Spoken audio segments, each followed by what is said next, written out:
जय हिंद। आज की वीडियो में हम एसएससी जीडी की जो परीक्षा होने वाली है जनवरी 2023 में, उसके लिए रीजनिंग के 10 इम्पॉर्टेंट टॉपिक लेकर के आए हैं। तो चलिए इस टॉपिक को पढ़ते हैं। तो हमारा पहला प्रश्न है, एक ही पाशे की दो अलग अलग स्थितियां दर्शाई गई हैं जिनके 6 पृष्ठों पर 1 से लेकर 6 तक की संख्या अंकित की गई है। उस संख्या का चयन करें जो दो वाले पृष्ठ के विपरीत पृष्ठ पर होगी। ठीक है, तो यहाँ पर दो पासा दिया हुआ है, दोनों पासा के फलक को देखते हैं। तो पहले पासे में भी 4 है फलक में, दूसरे पासे के फलक में भी 4 है। तो इस पासे के फलक में देखेंगे तो यहाँ पर भी 6 शो किया हुआ है, यहाँ पर भी 6 है, लेकिन यहाँ पर 2 है। तो 2 के विपरीत पूछा गया, तो 2 के विपरीत हमको सिर्फ और सिर्फ 5 ही दिखाई दे रहा है। तो हमारा जो आंसर होगा वो 5 ही होगा। ठीक है, तो ये पासा से संबंधित क्वेश्चन पूछे जाते हैं। पासा से संबंधित सामान्य पासा पूछा जाता है और मानक पासा। ठीक है, ये दोनों प्रकार के पासे पूछे जाते हैं। ठीक है, नेक्स्ट क्वेश्चन, उस अक्षरों संयोजन का चयन करें जिसे दी गई श्रेणी में रिक्त स्थानों पर क्रमिक रूप से रखने पर श्रेणी पूर्ण हो जाएगी। ठीक है, तो ये श्रेणी वाला क्वेश्चन है जो कि ABCD का श्रेणी भी हो सकता है। तो सबसे पहले इस रीजनिंग के कुछ टॉपिक को बनाते हैं। तो सबसे पहले गिना जाता है कि इस जो सीरीज़ है उसमें कितने अक्षर हैं। तो इसमें अगर आप गिनोगे तो इसमें 20 अक्षर है। ठीक है, तो 20 अक्षर है तो 5-5 के ग्रुप में इसको डिवाइड कर लेंगे। ठीक है, 5-5 के ग्रुप में अगर हम इसको डिवाइड करेंगे तो ये हमको ये सीरीज़ प्राप्त होगी। ठीक है, तो सीरीज़ में बनाने का सबसे शॉर्ट ट्रिक है, पहले लिख लेते हैं TK, उसके बाद ब्लैंक है। तो ये देखिए ऑप्शन के थ्रू आपको बनाना है। ठीक है, तो ऑप्शन में पहला क्या ब्लैंक क्या दिया है, P। ठीक है, ये हो गया P। तो ये 1, 2 और ये 3 अक्षर हो गया। ठीक है, तो हमको 5-5 के ग्रुप बनाना है। ठीक है, तो P के बाद क्या है, T है, उसके बाद K। ठीक है, तो ये 5 का ग्रुप बन गया। ये देखिए 5 का ग्रुप बन गया। तो ऐसे ही आपको आगे प्रोसेस करना है। तो हमको आगे यही प्राप्त होना है कि TKPTK ऐसे ही हमको 4-4 करके ग्रुप मिलेगा। ठीक है, तो TKPTKP ऐसा 5-5 हो जाएगा। तो ब्लैंक में हमको यही को भर के देखना है। ठीक है, तो हमारी जो ये सीरीज़ है वो पूर्ण हो जाएगा। शॉर्ट ट्रिक ये है कि आपको ऑप्शन को देखकर ही बनाना है। ठीक है, नेक्स्ट क्वेश्चन, दिए गए पैटर्न का ध्यानपूर्वक अध्ययन करें और उस संख्या का चयन करें जो प्रश्नवाचक चिन्ह के स्थान पर आ सकते हैं। ठीक है, तो आपको रीजनिंग में समय कम रहेगा। इस साल तो 80 क्वेश्चन है और आपके पास 60 मिनट का समय दिया जाएगा। तो आपको ये जो लंबा क्वेश्चन दिख रहा है उसको आपको नहीं पढ़ना है। आपको सिर्फ और सिर्फ देखना है कि ये जो हमको पूछा क्या है क्वेश्चन। ठीक है, तो क्वेश्चन मार्क को स्पेशली देखना है, यहाँ पर हमको क्या करने के लिए बोल रहा है। ठीक है, तो ये पैटर्न से रिलेटेड क्वेश्चन है। तो देखते हैं पैटर्न में क्या बोल रहा है। ठीक है, अगर आप 16 में से अगर आप 3 माइनस करोगे, ठीक है, तो ये हो जाएगा 13। अगर 13 का मल्टीप्लाई अगर आप करोगे 2 के साथ तो हमको उत्तर प्राप्त होगा 26। ठीक है, वैसे ही दूसरे में अगर आप 20 को माइनस करोगे 4 से तो ये हो जाएगा 16। अगर 16 का अगर आप 2 से गुणा करोगे तो ये हो जाएगा 32। ठीक है, तो सेम टू सेम तीसरे में भी करके देख लेते हैं। तीसरे में करेंगे 28, 28 माइनस करेंगे 6 तो हमें प्राप्त होगा 22। और 22 का अगर हम मल्टीप्लाई करेंगे 2 के साथ तो हमको प्राप्त होगा 44। ठीक है, 22 दूनी 44। तो हमारा ये जो दूसरा ऑप्शन है वो बिल्कुल सही होगा। ठीक है, चलिए नेक्स्ट क्वेश्चन, 4 अक्षर समूह दिए गए हैं जिसमें से 3 किसी प्रकार से समान हैं और एक उनसे असंगत है। उस असंगत अक्षर समूह का चयन करें। तो देखिए इस प्रकार आपको असंगत को ढूंढने के लिए, पहचानने के लिए बोल दिया जाएगा। तो इसके लिए सबसे पहले आपको ABCD का जो सीरीज़ है वो आपको याद होना चाहिए, ABCD। और आपको ये भी याद रखना है कि A 1 नंबर पे आता है, B 2 नंबर पे, C 3 नंबर पे और D जो है 4 नंबर पे। ठीक है, वैसे ही आपको ये भी याद रखना है कि A का अपोजिट आता है Z, बी का अपोजिट आता है वाई, सी का अपोजिट आता है एक्स और डी का अपोजिट आता है डब्ल्यू। ठीक है, तो आपको ये अपोजिट वर्ड और जो इनका जो नंबर है उनको याद रखना है। ठीक है, तो ये बन जाएगा। तो हमको यहाँ पर देखना है बीच वाले संख्या को। ठीक है, तो क्यू का अपोजिट यहाँ पर क्या दिया हुआ है, क्यू का अपोजिट आपको अगर आपको याद होगा तो क्यू का अपोजिट आता है जे। ठीक है, वैसे ही एस का अपोजिट क्या आता है, एस का अपोजिट आता है एच। ठीक है, और टी का अपोजिट आता है जी। तो वैसे ही अगर डी ई का अपोजिट क्या आएगा, ई का अपोजिट डब्ल्यू नहीं आता है, ई का अपोजिट आता है वी। तो इसलिए जो चौथा है, ये जो चौथा आंसर है वो असंगत है। ठीक है, तो आपको ये जो सीरीज़ है उसमें ABCD में आपको पूरा याद होना चाहिए। रीजनिंग में बहुत ज़्यादा पूछा जाता है, तो आपको ABCD का जो नंबर है, अल्फ़ाबेट का जो नंबर है वो याद होना चाहिए और आपको इसके जो अपोजिट वर्ड है वो भी पूरा आपको याद होने चाहिए। ठीक है, चलिए अगला क्वेश्चन। 6 मित्र GHIJ और K एक गोल मेज के परिधि में मतलब गोल मेज में है। तो आपको सीटिंग अरेंजमेंट वाला क्वेश्चन आपको देखने को मिलेगा। SSC GD में 1 से 2 क्वेश्चन पूछे जाते हैं सीटिंग अरेंजमेंट का। ठीक है, तो इसको आपको अच्छे से पढ़ना है। तो चलिए इसको अरेंज करने की कोशिश करते हैं। तो आपको एक ऐसा सर्कल ड्रॉ कर लेना है पहले, उसके बाद जो बोला गया है उसी के अकॉर्डिंग आपको आगे बढ़ना है। ठीक है, तो 6 मित्र है तो 6 ऐसे ऐसे डैश लगा लेंगे। ये देखिए 6 डैश कर देते हैं 6। और जो बैठने का जो सीक्वेंस बोला गया है उन्हीं को हमको स्टेप बाय स्टेप फॉलो करना है। यहाँ पास बोला गया है एच जो है जी के बाईं ओर तीसरे स्थान पर बैठा है। एच जो है जी को कहीं पर भी आप बना सकते हैं, जैसे कि मैंने यहाँ पर बना लिया हूँ। ठीक है, जी को, तो जी के बाईं ओर तीसरे स्थान पर बैठा है। तो हमको ये देखना है कि जी एच जो है जी के बाईं ओर तीसरे स्थान पर बैठा है, यानी कि इस ओर बैठा है। ठीक है, ये बाईं ओर है तो एच को तीसरे पहला दूसरा तीसरा, तो एच को यहाँ पास बैठा देते हैं। ठीक है, अब आगे क्वेश्चन में क्या बोला गया है कि एल और आई एच के बगल में नहीं है, यानी कि ये जो बगल है उसमें एच और आई नहीं है।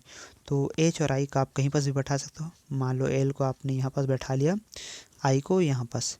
ठीक है, तो आगे क्या बोला गया है, के आई के दाईं ओर बगल में बैठा है। के आई के दाईं ओर बगल में बैठा है, तो आई का दाईं ओर कैसा होगा, इस तरफ। ठीक है, तो के को अगर आप यहाँ पास बैठाओगे, ठीक है, तो बच क्या गया, इसमें दिया था GHI, तो हमने बैठा दिया जी को, एच को, आई को और ये खाली इस जगह में जे को। ठीक है, तो पूछा क्या गया है, एल के बाईं ओर बगल में कौन बैठा है। एल के बाईं ओर, ये देखिए एल के बाईं ओर बगल में जे बैठा है। ठीक है, तो एल के बाईं ओर बगल में जे बैठा है, तो हमारा आंसर जे होगा। तो रीजनिंग में SSC GD में स्पेशली सिटिंग अरेंजमेंट से 2 से 3 क्वेश्चन पूछे ही जाते हैं। ठीक है, चलिए नेक्स्ट क्वेश्चन। ये क्वेश्चन कथन और निष्कर्ष से हैं। ठीक है, तो कथन और निष्कर्ष वाले क्वेश्चन को सॉल्व करने के लिए आपको इन क्वेश्चन को आपको पढ़ना ही नहीं है, क्योंकि SSC GD में समय बहुत कम रहेगा और रीजनिंग में समय लगता ही लगता है। ठीक है, तो आपको सिर्फ और सिर्फ ये देखना है कि ये जो कथन है उसमें क्या कहा गया है। ठीक है, तो इस प्रकार से अगर आपको क्वेश्चन दिखे तो सबसे पहले ये देखना है कि क्या कहा गया है, तो कथन को सबसे पहले देखेंगे। ठीक है, तो कथन के अकॉर्डिंग ड्रॉ करते हैं। क्या बोला गया है कि कुछ कारें ट्रेन है। ठीक है, कुछ कारें जो है ट्रेन है। ठीक है, कुछ कारें ट्रेन है, तो कुछ कारें ट्रेन है, ये देखिए ट्रेन है।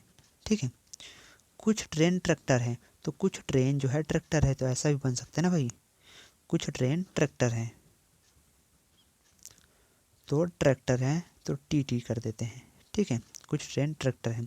अब हमको निष्कर्ष को पढ़ना है कि निष्कर्ष में क्या कहा गया है, निष्कर्ष के अकॉर्डिंग हमारा जो डायग्राम बना है वो सही है कि नहीं है। ठीक है, निष्कर्ष में बोला गया है कि कोई भी ट्रैक्टर कार नहीं है, कोई भी ट्रैक्टर कार नहीं है, तो इसके अकॉर्डिंग तो नहीं बन रहा है। तो हमने एक नया ड्रॉ करेंगे, एक नया ड्रॉ भी बन सकता है कि कुछ कारें ट्रेन हैं। ठीक है, तो इस प्रकार से ये ड्रॉ बन गया, कुछ कारें ट्रेन हैं। ठीक, कुछ कारें ट्रेन हैं। ठीक, कुछ ट्रेन ट्रैक्टर हैं, कुछ ट्रेन ट्रैक्टर है, कुछ ट्रेन ट्रैक्टर हैं।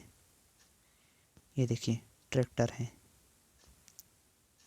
ट्रैक्टर को 3 सिंबल से हम लोग दर्शा दिए, 2 सिंबल से दर्शा दिए, ठीक है। अब इसको पढ़ते हैं। कोई भी ट्रैक्टर कार नहीं है, ठीक है भाई, कोई भी जो ट्रैक्टर है वो कार नहीं है, सही हो सकता है, ठीक है, सही हो सकता है, कंफर्म नहीं है। कोई भी ट्रेन कार नहीं है, ये तो गलत है इस डायग्राम के अकॉर्डिंग। कोई भी ट्रेन कार नहीं है तो कुछ हो सकता है भाई, ये देखिए इसमें टच कर रहा है तो हो सकता है, तो ये दूसरा कथन गलत है, ठीक है। कुछ ट्रैक्टर कार है, तीसरा कथन ये बोल रहा है कि निष्कर्ष ये बोल रहा है कि कुछ ट्रैक्टर कार है, तो कुछ ट्रैक्टर कार हो सकता है, हाँ बिल्कुल हो सकता है, ठीक है। तो हमारा आंसर होगा पहला, या तो निष्कर्ष पहला या तीसरा अनुसरण करता है लेकिन दूसरा अनुसरण नहीं करता है, ठीक है। तो ये कथन निष्कर्ष का क्वेश्चन है। तो कथन निष्कर्ष में आपको ये गलती बिल्कुल नहीं करनी है कि इन सभी क्वेश्चन को आप पढ़ते रह जाओ और आपका समय 1 घंटा आसानी से आपसे हाथ से फिसल जाए, तो आपको ऐसा बिल्कुल नहीं करना। आपको सिर्फ और सिर्फ कथन को पढ़ना है और उस कथन को पढ़ने के बाद उस निष्कर्ष को पढ़ना है, फिर आपको आंसर लगाना है, ठीक है। चलिए अगला क्वेश्चन, ये सीरीज का क्वेश्चन है, श्रेणी संबंधित, ठीक है। दिए गए विकल्पों में उस संख्या का चयन कीजिए जो निम्न श्रेणी में प्रश्नवाचक चिन्ह के स्थान पर आएगी। प्रश्नवाचक चिन्ह के स्थान पर क्या आने वाली है, ठीक है। आपको इस श्रेणी क्रम में आपको क्या बोला गया है कि 31 से आप 32 कैसे बनाओगे। अगर आप 1 का क्यूब करोगे, अगर इस 1 का क्यूब करने के बाद आपको इस 32 में जोड़ोगे तो ये हो जाएगा 31 में जोड़ोगे तो ये हो जाएगा 32, ठीक है। उसके बाद आप क्या कर सकते हो, 32 से 36 में जाने के लिए, 32 से 36 में जाने के लिए, 32 से आपको 36 में जाना है तो क्या कर सकते हो, 2 का स्क्वायर कर सकते हो। 2 का स्क्वायर करोगे तो ये हो जाएगा 4, और 32 में अगर आप 4 जोड़ोगे तो ये हो जाएगा 36, ठीक है। फिर आपको 36 से 63 में जाने के लिए क्या करना पड़ेगा, 36 से 63 में जाने के लिए आपको 3 का क्यूब करना पड़ेगा। अगर आप 3 का क्यूब करोगे तो 3 तिया 9, 9 तिया 27, 27 प्लस अगर आप 36 करोगे तो ये हो जाएगा 63, ठीक है, ये हो जाएगा 63, ठीक है। तो आपको ऐसा करना है। उसके बाद आपको क्या करना है, 63 से आपको 63 से 79 में बनाना है, ठीक है। तो आपको क्या करना होगा, आपको करना होगा 4 का स्क्वायर। 4 का अगर आप स्क्वायर करोगे तो 4 चौक 16, अगर आप 63 में अगर आप 16 जोड़ोगे, 63 में अगर आप 16 जोड़ोगे तो ये हो जाएगा 79, ठीक है, ये हो जाएगा 79, 79, ठीक है। उसके बाद आपको क्या करना है, आपको 79 से 204 बनाना है, तो आपको क्या करना पड़ेगा, 4 का आपने स्क्वायर किया था तो यहाँ पास 5 का आपने क्या करोगे, क्यूब करोगे। तो आपको यहाँ पर साफ साफ ये सीरीज़ दिखाई देगा कि देखिए 1 का आपको क्यूब करना है, 2 का स्क्वायर, 3 का क्यूब करना है, 4 का स्क्वायर करना है, 5 का क्यूब करना है, तो 6 का आपको क्या करना होगा, स्क्वायर करना होगा। यानी कि ये है कि ये जो विषम संख्या है 1, 3 और 5, ठीक है। तो विषम संख्या में आपको क्यूब लगाना है, यानी कि उसके घात 3 लगाना है, और सम संख्या में आपको उसके घात 2 लगाना है, ठीक है। सम संख्या में अगर आप घात 2 लगाओगे तो आप 204 में अगर आप 6 का क्यूब जोड़ोगे, 204 में अगर आप 6 का स्क्वायर जोड़ोगे तो 6 का स्क्वायर होता है 36, ठीक है। तो आपको ये प्राप्त हो जाएगा 240, ठीक है। तो आपको ये याद रखना है कि इस सीरीज़ में ये हो रहा है कि एक जो विषम संख्या है उसका घात 3 हो रहा है, और सम संख्या घात 2, इसको आप जोड़ते जाओगे तो विषम संख्या का घात 3 और सम संख्या घात 2, इस प्रकार से अगर आप सीरीज़ को जोड़ोगे तो ये आपको सही उत्तर प्राप्त हो जाएगा, ठीक है। तो इस सीरीज़ में क्या हो रहा है, इस सीरीज़ में ये हो रहा है कि विषम संख्या घात 3 और सम संख्या घात 2, इन सबको जोड़ते जाओगे तो आगे ये सीरीज़ कंप्लीट हो जाएगा, ठीक है। नेक्स्ट क्वेश्चन, लखनऊ का जो संबंध वाला क्वेश्चन है। लखनऊ का जो संबंध गोमती नदी से है, गोमती से है, लखनऊ का जो संबंध जो है वो गोमती से है, वैसे ही वाराणसी का संबंध किससे होगा, तो गोमती जो है, गोमती के किनारे कौन बसा है? लखनऊ। तो वाराणसी के किनारे कौन बसा है? वाराणसी किसके किनारे बसा है? तो वाराणसी बसा है गंगा नदी के किनारे। ठीक है, तो लखनऊ का जो संबंध गोमती से है वही संबंध वाराणसी का गंगा नदी से है। ठीक है, तो संबंध वाले क्वेश्चन भी पूछे जाते हैं। हमारा 9वां क्वेश्चन ये कूट भाषा का है। किसी निश्चित कूट भाषा में FLORA इसको DORII के रूप में लिखा जाता है, तो उसी कूट भाषा में म्यूज़िक को किस रूप में लिखा जाएगा? तो देखते हैं इसमें क्या हो रहा है। FLORA सबसे पहले आपको ऐसे ड्रॉ करना है, उसके बाद ये देखना है ये यहाँ पास क्या हो रहा है। एक अगर आप तिर्यक ऐसे गुणा करोगे, एक अगर आप ऐसे तिर्यक करोगे, एक अगर आप तिर्यक करोगे तो यहाँ पास क्या आएगा? डी आएगा। ठीक है, डी आएगा। तो इसमें कितना प्लस हो रहा है? +3। ठीक है, +3 हो रहा है। वैसे ही अगर आपको यहाँ पास तिर्यक करना है, एफ़ का तिर्यक करना है, तो एफ़ में अगर आप +3 करोगे तो एफ़ 6 नंबर पे आता है और आई आता है 9 पे। ठीक है, तो ये हो जाएगा आई। ठीक है, तो यहाँ पास आई हो जाएगा। तो आपको यहाँ पास क्या करना है, एल में एल का आपको सीधा यहाँ पास लाया गया है, तो एल का विपरीत आपको बताना है। दूसरे नंबर में एल है तो यहाँ पर डी के दूसरे नंबर पे ओ है, तो एल का विपरीत क्या होगा? ओ होगा। ठीक है, ओ होगा। और यहाँ पास ओ है तीसरे नंबर पे, तो ओ में अगर आप +3 करोगे तो यहाँ पास क्या होगा? आर आ जाएगा। ठीक है, ओ में अगर आप +3 करोगे तो ये आर हो जाएगा। और उसके बाद यहाँ पास सिंपली आर में क्या करना है आपको? आर का अगर आप विपरीत करोगे तो ये हमको फिर से आई प्राप्त हो जाएगा। ठीक है, तो यहाँ पास ये सीरीज़ में क्या बोला गया है, इस सीरीज़ में ये है हो रहा है कि जो वर्ड है उसमें पहले तिर्यक कर रहे हैं अपोजिट का ऐसे, फिर इसका जो सामने में जो है एल उसके अपोजिट उसमें +3 जोड़ना है, फिर ओ में +3 जोड़ना है, और यहाँ पर जो चौथा नंबर पे है आई उसका अपोजिट लिखना है।